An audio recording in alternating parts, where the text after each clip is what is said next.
যে পাপগুলোর শাস্তি আল্লাহ তাআলা দিতে দেরি করেন না। আখিরাতে তো শাস্তি আছে, কিন্তু এই পাপগুলোর শাস্তি আল্লাহ তাআলা আপনার জীবন দশায় মানে কবরে ঢোকার আগেই দেওয়া শুরু করে দেন না। এমন কিছু পাপ, এই পাপগুলো সম্পর্কে আমাদের সচেতন হওয়া দরকার। কিছু পাপ আছে, কিছু গুনাহ আছে, যেই গুনাহগুলোর সাজা শুধু আখিরাতেই দেওয়া হবে না, আল্লাহ রাব্বুল আলামিন নগদে দুনিয়াতে ওই পাপিষ্ঠকে বুঝিয়ে দিবেন। ওই পাপের শাস্তি দুনিয়াতেও তাকে পেতে হবে, আখিরাতেরটা তো থাকবেই। আসসালামু আলাইকুম ওয়া রাহমাতুল্লাহি ওয়া বারাকাতুহু। প্রিয় দর্শক, 6টি পাপের শাস্তি দুনিয়াতে না হওয়া পর্যন্ত তো হবে না। খুবই মারাত্মক 6টি পাপ। সেই 6টি পাপের শাস্তি দুনিয়া এবং আখিরাতে দুইটাতেই দেওয়া হবে। সেই 6টি পাপ কি কি, 6টি গুনাহের কাজ কি কি, চলুন আমরা জেনে।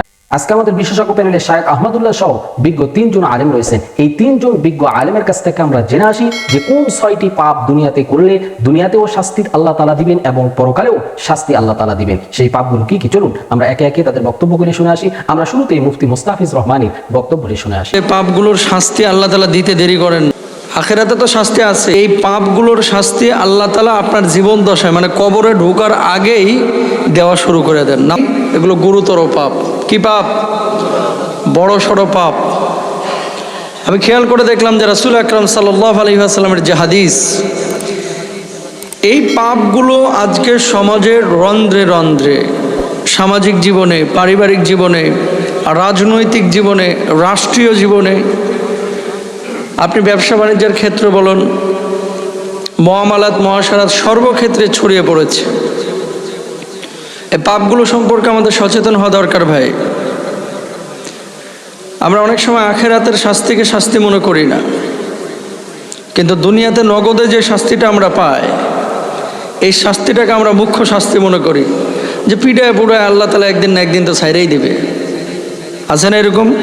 আল্লাহ রাসূল সাল্লাল্লাহু আলাইহি ওয়াসাল্লামের একটা হাদিস থেকে বোঝা যায় জাহান্নামের যে উষ্ণতা, উত্তপ্ততা, আগুনের যে তর্জন গর্জন, জাহান্নামের এই উষ্ণতা, উত্তপ্ততা, আগুনের তর্জন গর্জনে একটা অংশ আর একটা অংশকে অনেক সময় খেয়ে ফেলায়। তো জাহান্নাম আল্লাহকে বললো যে আল্লাহ, এই যে একটা অংশ আর একটা অংশকে খেয়ে ফেলায়, আল্লাহ এর জন্য আপনি একটা ব্যবস্থা নেন। আল্লাহ তাআলা তখন কি করলেন? জাহান্নামের দুইটা পরিস্থিতি তৈরি করে দিলেন। যখন গরম শ্বাস ছাড়ে তখন দুনিয়ায় এই জন্য গ্রীষ্মকাল শুরু হয়, আর শীতল শ্বাস যখন ছাড়ে তখন দুনিয়ায় কি হয়? শীতকাল শুরু হয়। তো জাহান্নামের অবস্থা হচ্ছে দুইটা, একটা হচ্ছে গরম আর একটা হচ্ছে হিম শীতল, বরফ শীতল অবস্থা। দুটোই কিন্তু কষ্টদায়ক, ঠিক কিনা? যে পাপগুলোর শাস্তি আল্লাহ তাআলা দুনিয়াতেই দেওয়া শুরু করেন, আর আখিরাতে তো শাস্তি আছে। এমন না যে দুনিয়াতে শাস্তি দিয়ে মাপ, মানে আল্লাহ এত নারাজ হন মানুষগুলোর উপরে যে আল্লাহ তাআলা এদেরকে দুনিয়াতেও শাস্তি দেন, আখিরাতেও দেন, মানে কবরেও দেন। নাউজুবিল্লাহ। আরো একবার বলেন। আল্লাহ রাসূল সাল্লাল্লাহু আলাইহি ওয়াসাল্লাম কি বলছেন খেয়াল করেন।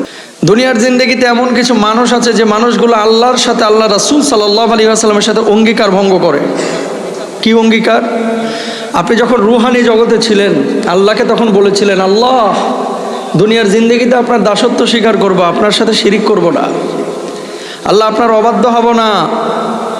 আল্লাহ আপনি ছাড়া কাউকে মাবুদ হিসাবে গ্রহণ করব না। আল্লাহ আপনি আমার খালিক, আল্লাহ আপনি আমার মাবুদ। এভাবে আল্লাহকে অনেক কিছু আপনি বলেছিলেন।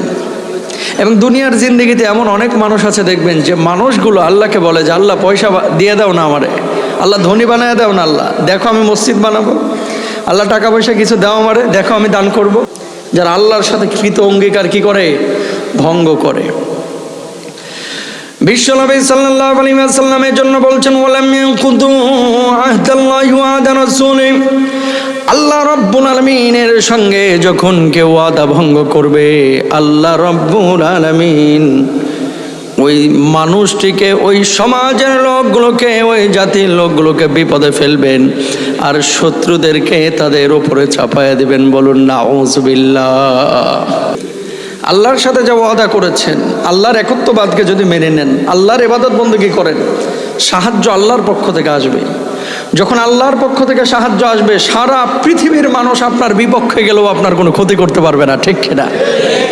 আর যদি আল্লাহর সাহায্য না আসে, আপনি যতই ক্ষমতাধর হন, নিজেকে রক্ষা করতে পারবেন না।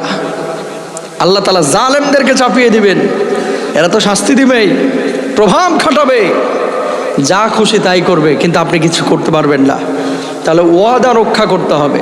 আল্লাহর বিধান ছাড়া যদি অন্য বিধান দিয়ে আপনি মানুষের মধ্যে কার্য ফয়সালা করেন, বিষয় ফয়সালা করেন, বিচার কাজ করেন, যে কোনো মামলা হামলা অপরাধের বিচার, এগুলো মুসলমানদের উচিত হচ্ছে আল্লাহর দেওয়া বিধান অনুযায়ী করা, মুসলমানের উচিত। যদি এখন আপনি করতে না পারেন কিন্তু অন্তরে আপনার বিশ্বাস আছে যে আল্লাহ আমার সুযোগ থাকলে আপনি করবেন, আপনার বাড়িতে কি কোরআন দিয়ে আপনি বিচার করতে পারেন না? এখানে কি সরকার বাধা দিবে? কিন্তু কোরআনুল কারীমের বিধানগুলো যে সমস্ত রাষ্ট্রে ইসলামিক বিধান ফলো করা হয় সেখানে কি করে? চুরি করলে হাত কাটিয়ে দেয়, ধর্ষণ করলে শাস্তি দেয় ক্রস করে। তো এই ধরনের রাষ্ট্রে এই ধরনের বিষয়গুলো আসবে, কিন্তু কোরআনের মৌলিক যে বিধিবিধানগুলো এগুলো তো আপনি আপনার বাড়িতে বাস্তবায়ন করতে পারেন কি পারেন না? আল্লাহ নবী সাল্লাল্লাহু আলাইহি ওয়াসাল্লাম বললেন, কোন জাতির মধ্যে যখন অশ্লীলতা ছড়িয়ে পড়বে, জিনা ব্যভিচার ছড়িয়ে পড়বে, পর্দাহীনতা ছড়িয়ে পড়বে, আল্লাহ রাব্বুল আলামিন ওই জাতির মধ্যে এমন নিত্য নতুন রোগ দিবেন যে রোগগুলো খুঁজে পাবেন না, ডাক্তাররা ধরতে পারবে না, দুনিয়ার মানুষ সেই রোগগুলো থেকে আপনাকে বাঁচাইতে পারবে না। আবার এই রোগগুলো গোটা দুনিয়াকে মেসাকার করে ফেলবে। কয়েকদিন আগে আপনারা দেখেছেন একটা রোগ আসছিল, দেখা যায় না, ধরা যায় না, ছোঁয়া যায় না, কিন্তু বিশ্বকে একেবারে মেসাকার করে দিয়ে গেছে, ঠিক কিনা? কোন জনপদের মানুষ যখন ওজনে কম দিবে, মাপে কম দিবে, আল্লাহ রাব্বুল আলামিন ওই জাতির মধ্যে দুর্ভিক্ষ দিয়ে দিবেন। বলুন নাউজুবিল্লাহ। যখন ওজনে মাপে তোমরা কোনো কিছু জিনিস দিবা তখন কি করবা? পূর্ণ করে দিবা, কোনো কার্পণ্য করবা না। যে মানুষগুলো যাকাত আদায় করবে না, ইল্লা মুনিয়াল কাতরা মিনাস সামা, আল্লাহর নবী বিশ্ব নবী সাল্লাল্লাহু আলাইহি ওয়াসাল্লাম বলছেন, কোন জনপদের মুসলমান যদি যাকাত আদায় না করে আল্লাহ রাব্বুল আলামিন আসমানের বৃষ্টি বন্ধ করে দিবেন।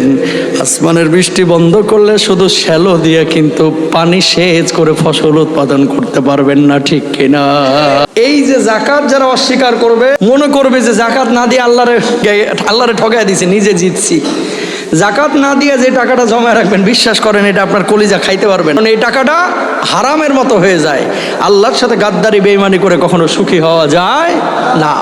তোমরা স্বামীর বেশি নাফরমানি করো, 1 মাস 2 মাস 1 বছর 2 বছর 10 বছর সংসার করলা, কোনো ভুল হয় নাই। 11 বছরের মাথায় স্বামীর একটা ভুল হয়ে গেছে, তুমি বললা আপনার সাথে গত 10 বছর সংসার করছি, শুধু ভুল আর ভুল করলেন, অথচ করছে একটা। 10 বছরে কোনো ভুল হয় না, 11তম বছরে একটা ভুল হয়েছে, কয় এই গত 10 বছর খালি ভুলই করলেন। তো নবীজি বললেন তোমরা খুব স্বামীর নাফরমানি করো, এই 2 কারণে তোমরা জাহান্নামী হবা। ওই নারী যারা পোশাক পরার পরেও অর্ধনগ্ন, অর্ধাউলঙ্গ, যেই নারী জামা পরার পর ওড়না পরে না, ওড়না পরিধান করে না, যেই নারী কাসিয়াত, যেই নারী এমন পোশাক পরে, মুমিলাত, যেই পোশাকের মাধ্যমে অন্য কাউকে আকৃষ্ট বানায়। তো রাসূল আকরাম সাল্লাল্লাহু আলাইহি সাল্লাম এই নারীদেরকে বললেন জাহান্নামে। কি বলে দেখেন, লা ইয়াদখুলুল জান্নাহ, এরা জান্নাতে যাবে না, ওয়ালা, এই নারীরা জান্নাতে যাবে না, জান্নাতের ঘ্রাণও পাবে। আল্লাহ আমাদের মা বোনদেরকে এই নারীদের অন্তর্ভুক্ত হওয়া থেকে বেঁচে থাকার তৌফিক দান করেন। কিছু গুনাহ আছে যেই গুনাহগুলোর সাজা শুধু আখিরাতেই দেওয়া হবে না, আল্লাহ রাব্বুল আলামিন নগদে দুনিয়াতে ওই পাপিষ্ঠকে বুঝিয়ে দিবেন। ওই পাপের শাস্তি দুনিয়াতেও তাকে পেতে হবে, আখিরাতেরটা তো থাকবেই।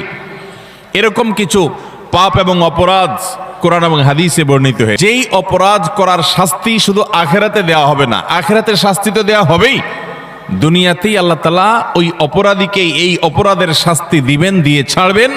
এর মধ্যে প্রথম যে অপরাধের কথা বলতে চাই, মা বাবার অবাধ্যতা, মা বাবার নাফরমানি, মা বাবার সাথে বেয়াদবি করা, তাদের অসম্মান অশ্রদ্ধা করা, তাদের অধিকার নষ্ট করা, খর্ব করা। এটা এমন একটা অপরাধ, এই অপরাধের শাস্তি আল্লাহ শুধু আখিরাতে দিবেন তা নয়, ওই নরাধমকে, মা বাবার অবাধ্য এবং নাফরমান সন্তানকে আল্লাহ তাআলা দুনিয়াতে তার এই পাপের প্রায়শ্চিত্ত ভোগ করানো ছাড়া মৃত্যু দিবেন না। দিবেন, তবে হ্যাঁ, যেই কোনো অপরাধের পর যদি কোনো মানুষ আল্লাহর কাছে তওবায়ে নাসুহা করে, খাঁটি অন্তরে তওবা করে, লজ্জিত হয়, মাপ চায়, ফিরে আসে, তার কথা ভিন্ন, আল্লাহ তাআলা তাকে মাফ করবেন। কারোর যদি বাবা মা দুনিয়াতে বেঁচে থাকেন আর বাবা মার প্রতি তার কখনো অশ্রদ্ধা হয়, অসম্মান হয়, বেয়াদবি হয়, তাহলে সেটার প্রায়শ্চিত্ত হলো বাবা মার কাছে মাপ চাওয়া, চোখের পানি ফেলে দিয়ে। কারোর প্রতি জুলুম, কারোর প্রতি অবিচার, গায়ের জোর খাটানো, মাস্তানি গুন্ডামি করা, প্রভাব প্রতিপত্তি দেখানো, যে কাউকে দুর্বল পেয়ে তার উপরে চড়াও হওয়া, কাউকে ঠকিয়ে নিজের কাজ সিদ্ধ করা, এই মানুষের প্রতি জুলুম অবিচার, এটার শাস্তি আল্লাহ তাআলা দুনিয়াতে দেন। পৃথিবীর ইতিহাসে এমন একজন জালেম দেখাতে পারবেন না যে জালেম জুলুম করেছে আর তার প্রায়শ্চিত্ত তাকে দুনিয়াতে পেতে হয়নি। তার মানব ইতিহাসের সর্বপ্রথম জালেম ছিল কাবিল, আদম আলাইহিস সালামের ছেলে কাবিল। সে জুলুম করেছে নিজের আপন ভাই হাবিলের প্রতি। আল্লাহ তাআলা তার মুখ সম্মোচন করে দিয়েছেন, তাকে অপমান অপদস্থ করেছেন, তার এই কুকর্ম আল্লাহ তাআলা ফাঁস করে দিয়েছেন। এটি ছিল আল্লাহর পক্ষ থেকে তার জন্য দুনিয়ার শাস্তি, আখিরাতের শাস্তি তো আছেই। নমরুদ জুলুম করেছে, আবু জাহাল জুলুম করেছে, উতবা সাহেবা জুলুম করেছে, অনেক পরাশক্তি জুলুম করেছে।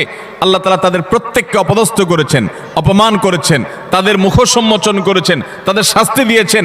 তবে আল্লাহ ছাড় দেন।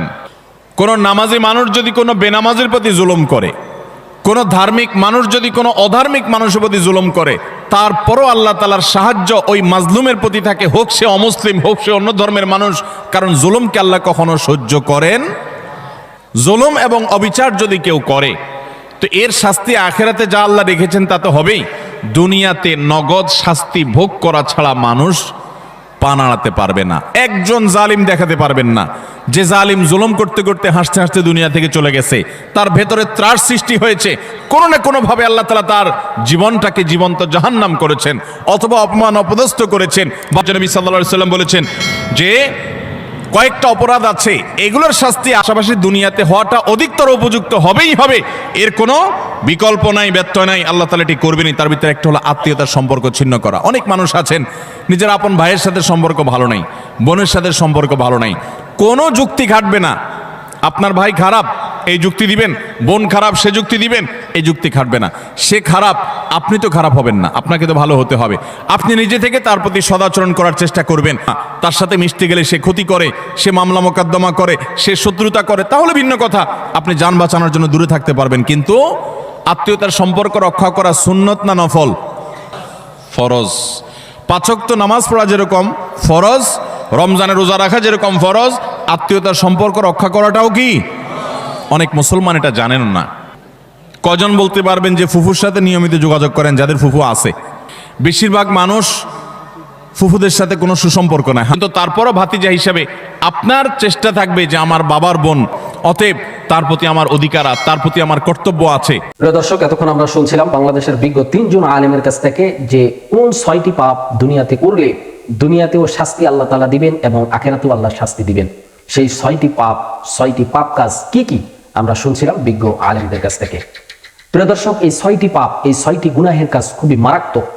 কারণ আল্লাহ রাব্বুল আলামিন এবং রাসূল করিম সাল্লাল্লাহু আলাইহি ওয়াসাল্লাম হাদিসের মধ্যে স্পষ্ট বলেছেন যে এই 6টি পাপের শাস্তি দুনিয়াতে না হওয়া পর্যন্ত ওই ব্যক্তির মৃত্যু হবে না। তো এই জন্য এই 6টি পাপ কাজ আমরা সব সময়ের জন্য এড়িয়ে চলবো। এই পাপ কাজগুলি থেকে আমরা সকলেই দূরে থাকব। এই মারাত্মক এই পাপ কাজগুলি থেকে আমরা যেন দূরে থাকতে পারি, সে তৌফিক যেন আল্লাহ তাআলা আমাদেরকে দান করেন। প্রিয় দর্শক, আমরা এখানে বিজ্ঞ 3 জন আলেমের কথাগুলি শুনলাম। এই 3 জন বিজ্ঞ আলেমের মধ্য থেকে যার কথাগুলি কোরআন হাদিসের দলিল ভিত্তিক মনে হবে, আমরা তার কথাটাই, তার মতটাই গ্রহণ করে নিব ইনশাআল্লাহ।